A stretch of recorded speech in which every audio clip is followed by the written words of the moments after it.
Duplex வீடு கட்டும்போது ஸ்டேர்கேஸ்ல வந்து ரெயிலிங்ஸ் போடும்போது ஏத்தடிக்ஸ் லுக்ஸ் இருக்கான்னு மட்டும்தான் நம்ம பார்க்குறோம். அதோட டியூரபிலிட்டி, அதோட யூசேஜ், இந்த மாதிரி விஷயங்கள்லாம் நம்ம கவனிக்கிறது இல்லை.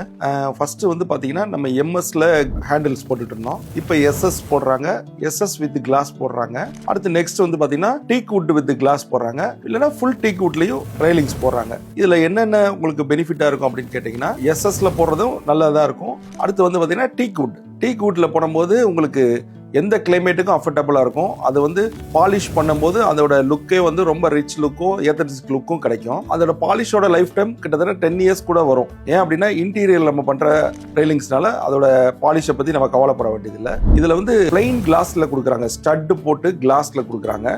அது ரொம்ப அழகா தான் இருக்கும், ஏத்தடிக்காக தான் லுக்காக தான் இருக்கும். சின்ன குழந்தைங்களோ பெரியவங்களோ இருக்கிற வீட்டில் மட்டும் கொஞ்சம் யோசித்து பண்ணிக்கோங்க. பெரியவங்க அதை பிடிச்சி ஏறுறதுக்கு கொஞ்சம் பயப்படுவாங்க. நீங்க கெட்டுற வீட்லயோ உங்க ஃப்ரெண்ட்ஸ் அண்ட் ரிலேட்டிவ்ஸ் கெட்டுற வீட்லயோ இந்த மாதிரி ஸ்டேர்கேஸ்க்கு என்ன பண்ணலான்னு ஒரு ஐடியாவில் இருந்தீங்கன்னா இந்த வீடியோவை ஷேர் பண்ணுங்க, எங்க பேஜை ஃபாலோ பண்ணுங்க.